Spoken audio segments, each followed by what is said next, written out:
For anyone who is concerned that their accounts may have been frozen because of their participation in these illegal blockades and occupation, the way to get your account unfrozen is to stop being part of the blockade and occupation. This is Dan Dix here reporting for Press for Truth. I'm currently here in our nation's capital, Ottawa, Ontario, for perhaps one of the most important protests in the history of this nation. And I'm joined right now by Shawn Jason. He's the editor-in-chief of Druthers News.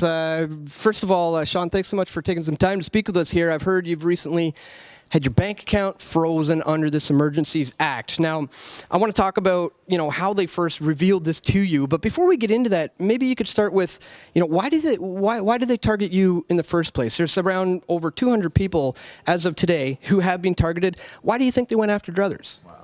Well, first, I want to say I love you, Dan. Thanks for doing what you do. I've known you a long time, and I really appreciate the things you bring to light. As for your question, why me? I was raising money to help the truckers, basically, and that's the sum of it. We did a fundraiser. In 3 days, we raised $150,000 to support the truckers. And I guess the powers that be don't, or the powers that ought not to be, don't really like that. I did see somewhere, I think it was on Facebook, that you had planned on doing, I think, a number of draft checks for, I think, $2,500, maybe 40 or so of them. And what was the plan there? To hand them out to the truckers?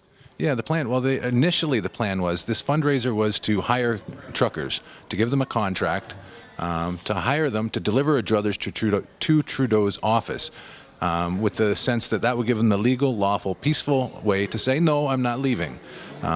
So we fundraised, and it went crazy. In 3 days, $150,000. That was going to hire, because we were not paying them a lot. It was just for the monetary exchange. So we ended up being able to hire 7,500 truckers. And so I put a cap on it, saying, oh my goodness, I don't even know if there's that many truckers. We get down here and discover there's only 400 or 500 in the Corps. So that left surplus money. So we decided with the surplus money to give it directly to the truckers who were most in need. Because some of them, we heard, were in dire straits, and they were about to leave if they weren't able to cover their bills. So went to the bank Monday, this past Monday, and asked for 40 $2,500 bank drafts, $100,000 we were going to give directly to truckers. And that's when they informed me my bank was frozen. So at the point that you walked in there to try to get these drafts, they had already decided that had you publicly announced that you were raising money for the truckers? Yes, I had. And publicly announced we were going to give them money. And also, the day that I went to the bank was the same day that the emergency declaration was enacted. So that probably went hand in hand. So they gave me a phone number to call. So call this number. So I call the number, goes right to machine. I tried a handful of times, right to machine. And the machine says, leave your name and bank account number, and someone will get back to you within 3 business days. It's like, that's not very helpful. So 3 business days go by, and they call me and ask me a bunch of weird questions. But who called me? I don't even think it was BMO that called me, because they told me it's our policy. It's the compliance department, first of all. And they said it's our policy to not reveal our names. We're just agents with BMO. It was one guy first, and he says, and I'm going to patch in my colleague. And he did. That person never said a word, so I have no idea if it was male, female, anything. I don't know. But there was 2 unnamed agents for BMO. I doubt they were actually for BMO.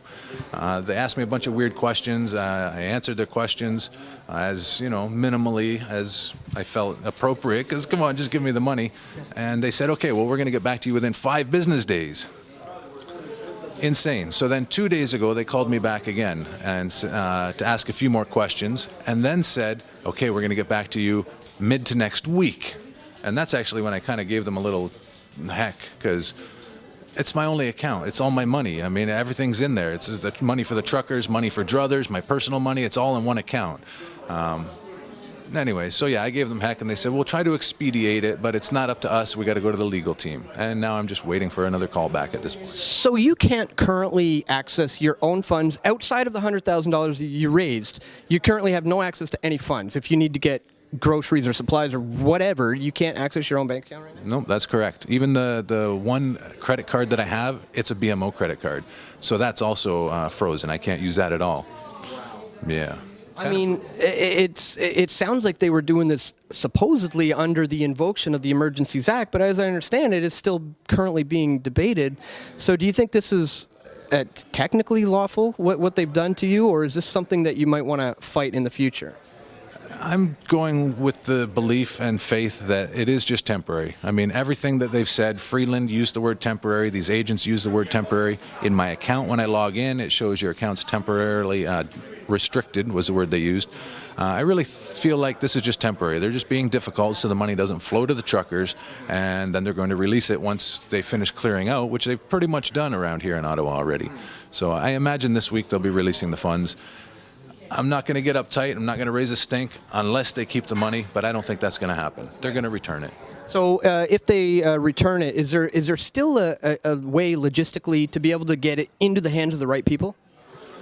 Possibly, but I don't want to talk too much about that because this is probably going to go out before they release the money. So where are we at in those 5 business days? Like, are you near the end of that, or?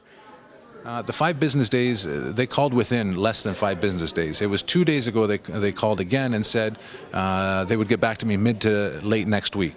So that's still what we're at Sunday now. So that's still, Wednesday, Thursday, Friday that they might be getting back. So essentially just making it impossible for you to do what you came here to do until you leave, and then they will get you reset up. That's what I feel like is going to happen. So we'll see what happens. Yeah, we'll see what happens. I mean, first of all, it's incredible that you've managed to raise that much money for these guys. And I don't know if you've heard that apparently Bitcoin wallets are being monitored. I don't know how you would seize something like Bitcoin in the first place. But have you considered looking into cryptocurrencies as a way to donate now that you're being messed with by the financial institutions? Honestly, I haven't really thought much about that. Crypto is still this mysterious nothingness that I just don't understand. I've spent a lot of hours trying to wrap my head around it. And I mean, I kind of get it, sort of, but it's still, they're just empty words. It's nothing. I don't understand it. And it feels to me that it's being all digital. They could just turn it off if they want. So how is that supportive? It's also, I feel crypto is stepping into the realm that they want us in. So I've been kind of personally resistant to doing crypto, so I haven't really considered that. If somebody can make it make sense to me, maybe I'd consider it. But at this point, I don't know. Crypto just seems like a kind of a crazy way to go to me. Okay, yeah, fair enough. I mean, when I first started looking into it, I saw it as somewhat as a potential Trojan horse for the cashless society and to kind of rope in the libertarian-minded people. But then when you learn a little bit about the decentralization nature of the blockchain, it starts to make a little more sense. But I think that may be an interesting avenue for you guys to take, considering you may continue to be a target in the future. That is a possibility. But what happens if they just turn off the entire internet? Well, if they flip the switch on the internet, I think the last thing you're going to be worrying about is your bank account. I mean, your Bitcoin wallet. You'd probably be fending off the zombies at your front door with a shotgun if that happens. I don't put, I'm not putting words in your mouth, but your Bitcoin wallet will probably be the last of your worries if they do pull the plug on the internet. But anyways, still something to look into. But we don't want to get too off track. Cryptocurrencies, as you said, is a whole nother topic. But I think it may be an interesting avenue for Druthers moving forward for them to not be able to potentially mess with you. Any just kind of final thoughts here on the Emergencies Act and the fact that you are one of the over 200. There's only a couple hundred people who have been affected by this so far. Yeah. Any final thoughts? I mean, it's just insane that this can happen to a Canadian at this state, but. It's insane how much has happened to Canadians, not just with this. But really, one of 200, that's kind of flattering. At the same time, it's very annoying, of course. But you're confident they're going to get it back in time. They're just trying to push you away for now. Yeah, they're just making things difficult. So we'll see what happens. But overall, I am just astounded. There's so many laws being broken, so many of our rights being just ripped apart. They're stripping us of our humanity in so many ways. I can't believe what I see happening here in Ottawa. It's, well, across Canada really, but especially right now here in Ottawa. It's stunning what they're doing. Yeah, I don't know where to go with that, but I'm blown away by what we're seeing here. Well, me too, and this is precisely why we need more media outlets here to cover it, to get that perspective on the ground that we're not getting from the mainstream. So if by chance, I highly doubt it, but if anybody, viewers of Press for Truth, have not yet heard of Druthers or are not familiar with it, where would you say is the best place for people to go online, or where to get subscriptions, or where should they go to learn more from you guys? Super, yeah. Druthers.net is the main website.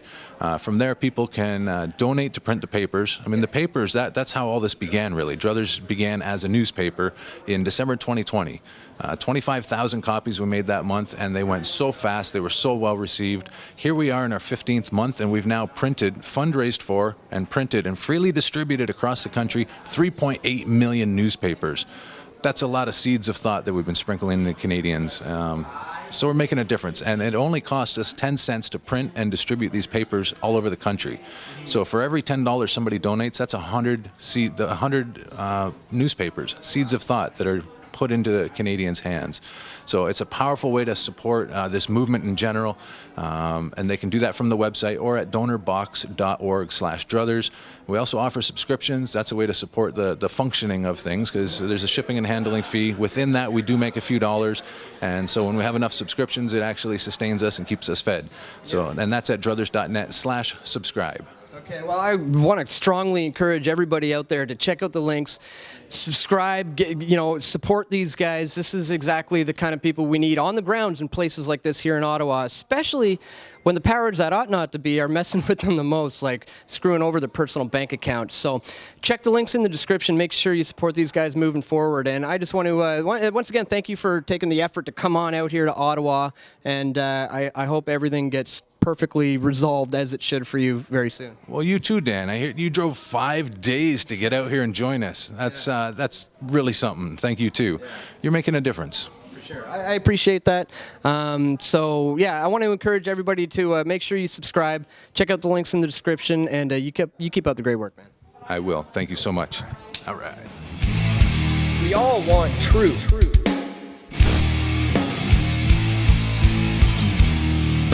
The truth will set you free.